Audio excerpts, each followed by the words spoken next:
And I'm going to say some words about our new topic of truthfulness, which is the parami for the month.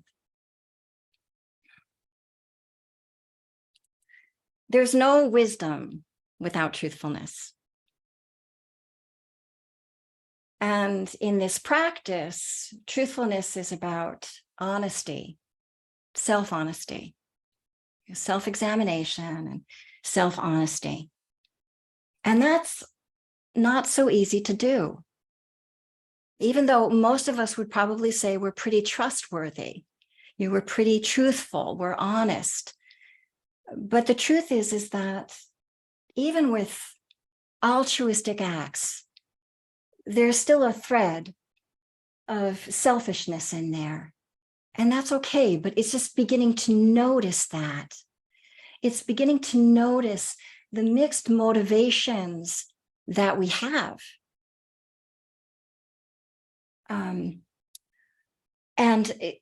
So, for example, we might not end a relationship, for example, because we're afraid to be alone. Or a dear friend might get a promotion or might get a big raise. And there's a part of us, we're happy for them, but there's also another part of us that feels jealous or envious, right? Or then there's the little sneaky bit of part of us that wants, like a favorite dessert comes our way, and we just happen to take the biggest piece of our favorite piece of cake, right? And yes, there is that little bit of want, of greed in there. It's okay, no judgment. It's the noticing of that, though, that becomes really important in the practice, like owning up to it, being real about that. And what I find to be most helpful in daily life is to have a dear friend, like a beloved, who will tell you when you're being a little unskillful. We'll hold the mirror up to you kindly. And we want to be grateful for our friends, our dear friends who are willing to say something like that to us, because they are true friends. They don't want us to hurt other people. They don't want us to be hurt. But one of the places where I feel like truthfulness really comes forward is when you're on retreat. So this is very much related to what happened last month. I was on retreat. We were both on retreat at the Forest Refuge.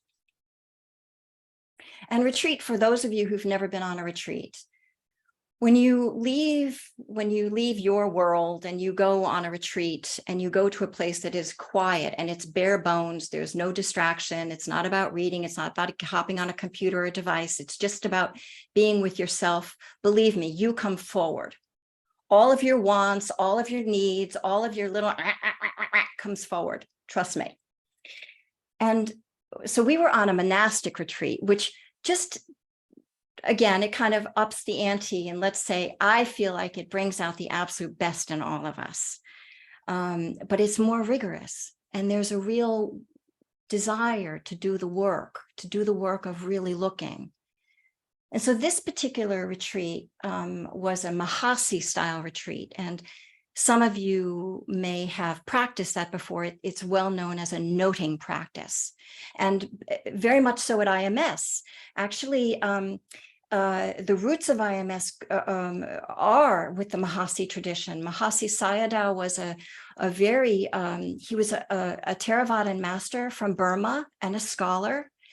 And he developed a technique that was widely used at the very beginning years of IMS.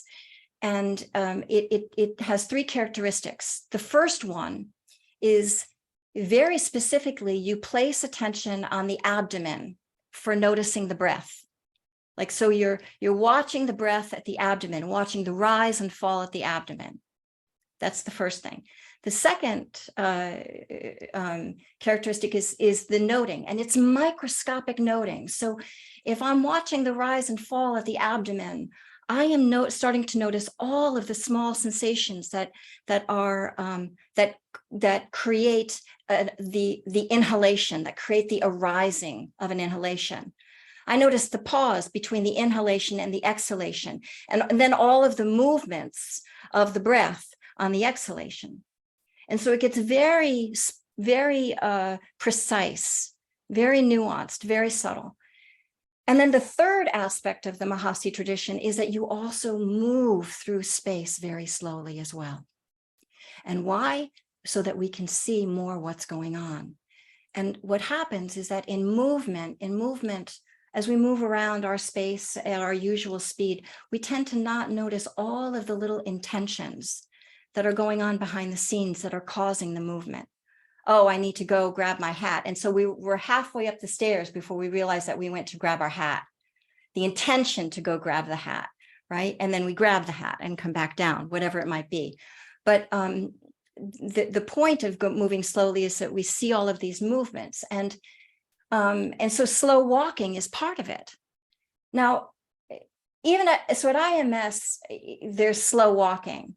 But then there is another level of slow walking, where slow walking is often divided into 3 movements: the lifting of the foot, the moving of the foot, and then the placing of the foot. And so you divide walking in that way, each step in that way, so that you, again, can begin to see all of the small movements that go into the lifting, moving, placing of the foot. And when people are doing the Mahasi tradition, the walking can get so slow, that one has to literally hold on to a wall so they don't fall down. It's, you're noticing all of the little wobbles of the feet. It's quite remarkable. But you never know what's going to show up on retreat. So here I am, literally day 2. And I am recognizing that, holy smokes, no matter how slow I go, somebody else is going even slower. And I start to feel impatience.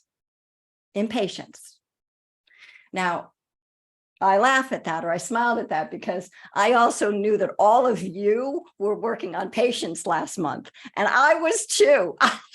I totally was. And it was around the slow walking. I would get behind someone, a slow walker, truly slow walker. And at first, a dilemma would arise. Do I pass them? If I pass them, well, what are they going to think? Oh, they're sure, really mindful, zipping by me. What's that about? Can't slow down, And then I'm judging myself, and I'm hearing that, right? And so that was like day 1, and I see that. I could see the whole thing. I could see Susan getting caught up and coming online and being judgmental of herself and worrying about what other, and then dropping that. And then even in dropping that, so the next week, I am still, and even for the next 3 weeks, I am still working with the experience, the felt experience of impatience, which is a whole body affair. It is a mind-body experience. The mind feels a certain kind of pressure. Even if it's not actually thinking the thoughts, it's about to. And it can feel that, like the about to, like, what the should I do? Should I move forward? Should I pass them or not? Or should I hang back? Or feeling the rush of, like,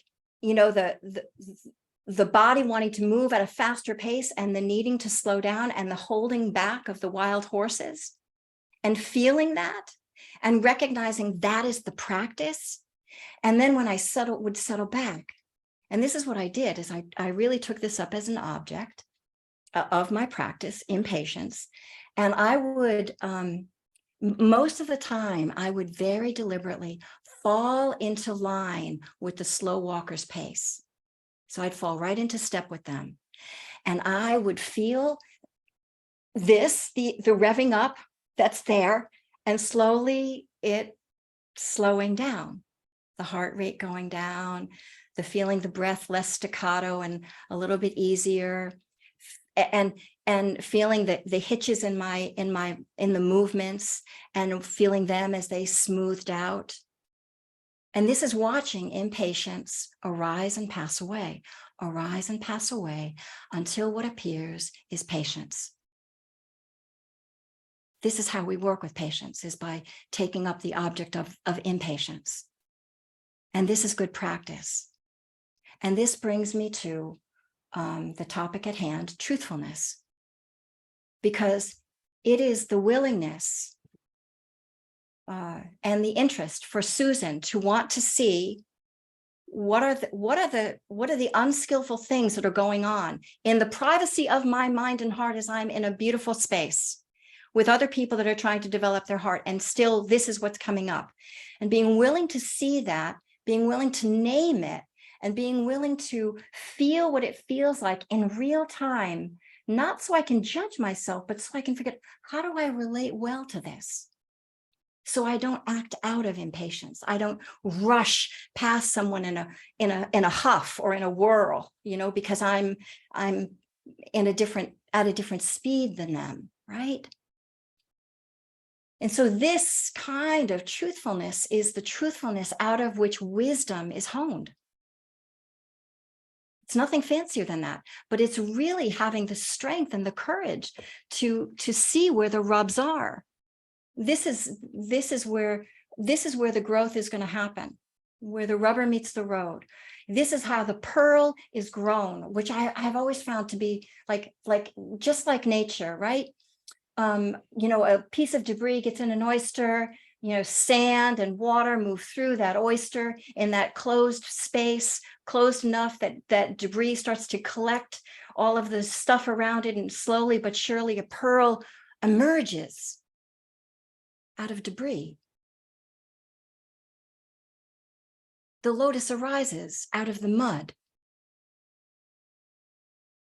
Let's not be afraid to see the places where it's uncomfortable, where it feels unpleasant, where, we don't like how we react about X, Y, and Z. Well, take that up as an object. What is that about? What are the causes and conditions for that experience to arise? How do you work with, if it's impatience, how do you work with the impatience that's really coming up? And deeply appreciate the effort. I think actually appreciation is the key for us to keep going in practice, so we don't do this, right? We just appreciate what we're noticing and how we're working with it. So this is truthfulness. And it is the place upon which our practice will grow, our wisdom will grow. Take that to heart. No judgment. Leave the judgment out. Investigation, we cannot investigate when judgment is present.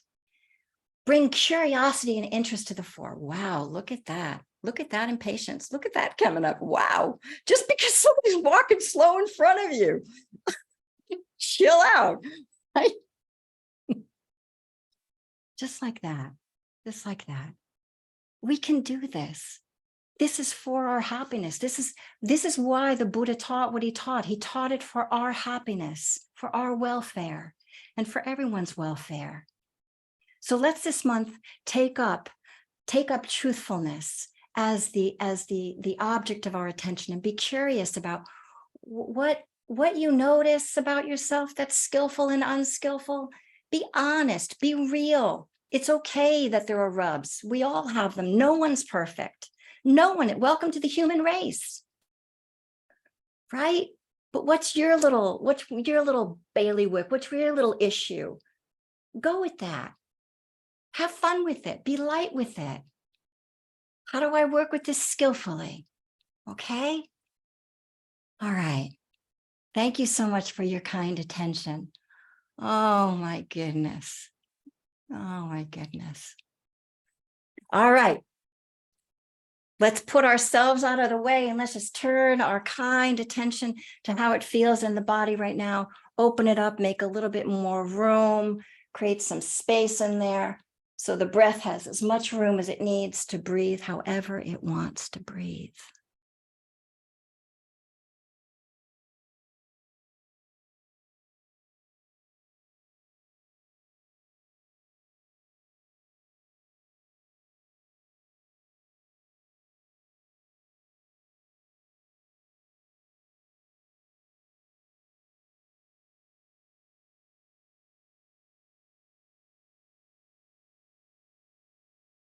Nice big inhalations, nice big exhalations as you move around and feel into as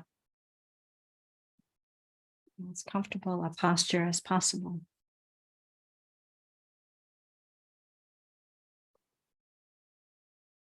And give the body the supports it needs so it can feel comfortable and can let go of any extra work.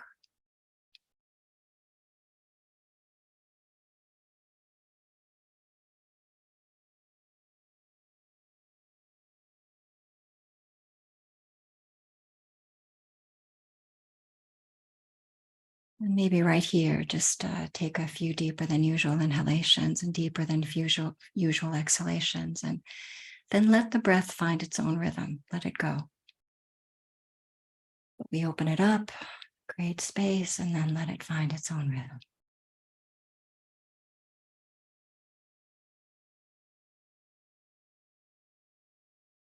And as it does, we feel into the body and feel that the body continues to feel comfortable and settled.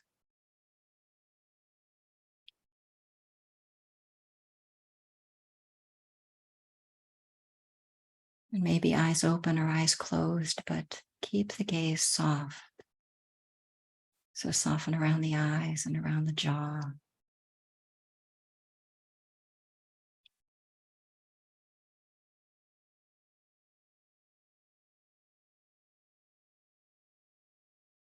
And bring the attention into the interior and feel breathing.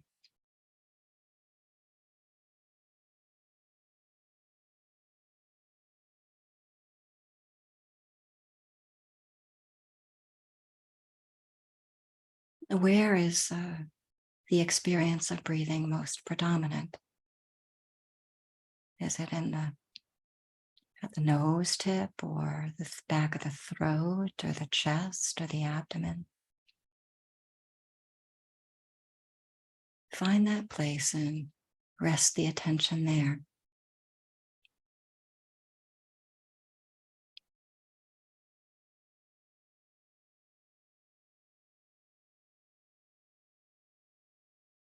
And feel into an atmosphere of kindness.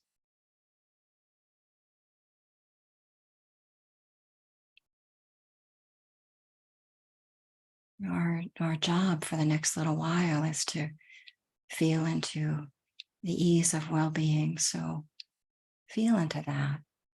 Let the breath and the body be comfortable. Let the mind have a lovely place to settle down in.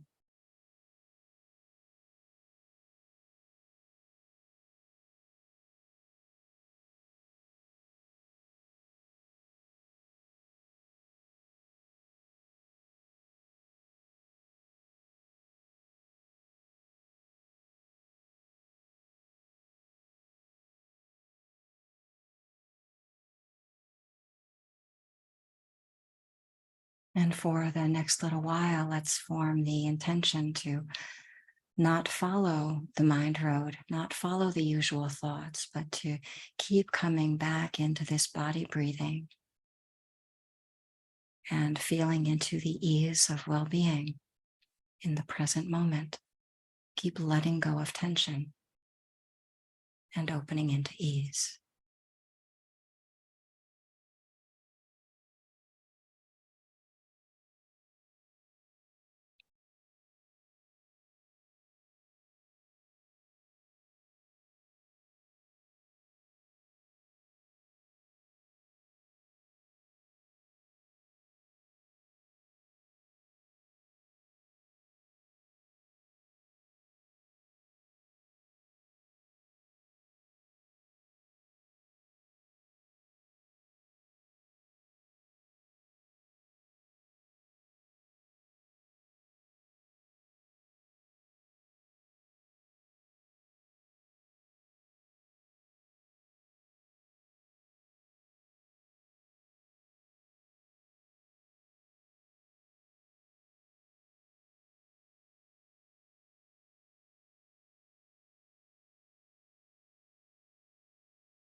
Keep noticing tension and softening around that.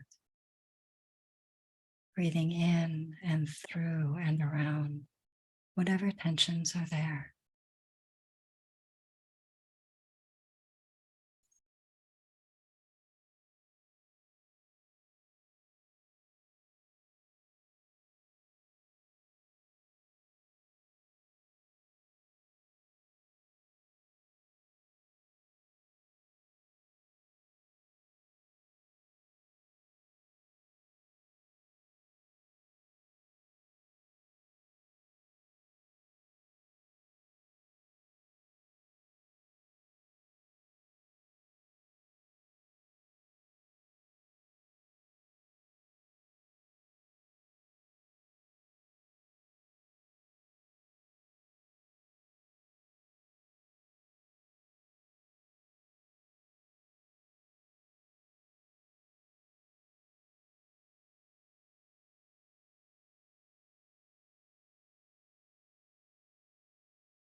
and attention.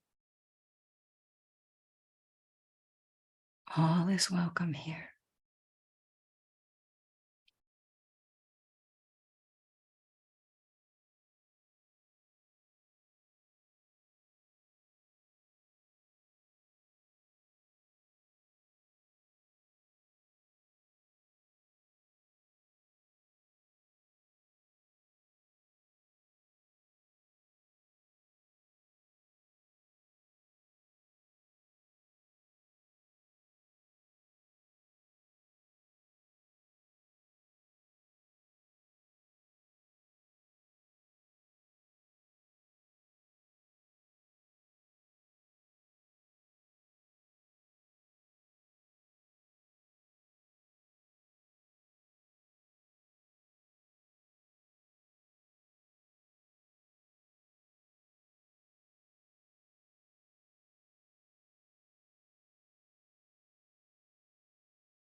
And in the last few minutes of the meditation,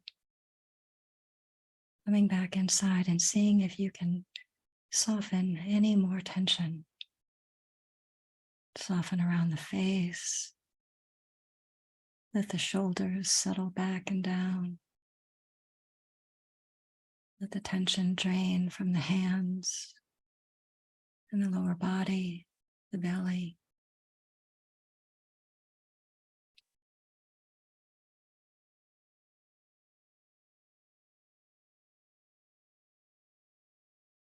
And breathe with whatever ease is available to you right now. Sense the ease and breathe with it, in it, and through it.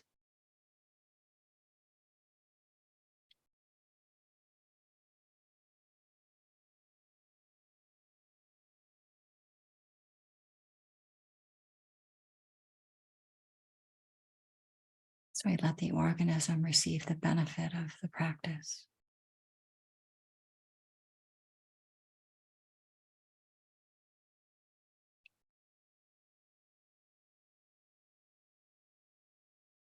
And then just open the field of awareness and sense all of us sitting here with you and you sitting here with us, practicing alone together. The gift of having good company.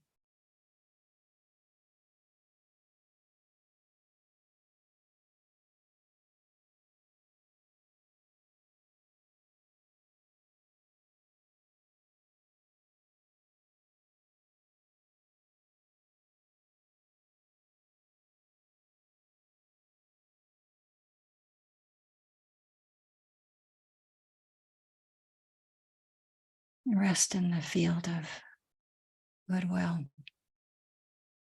for the next few cycles of breathing.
stop the recording.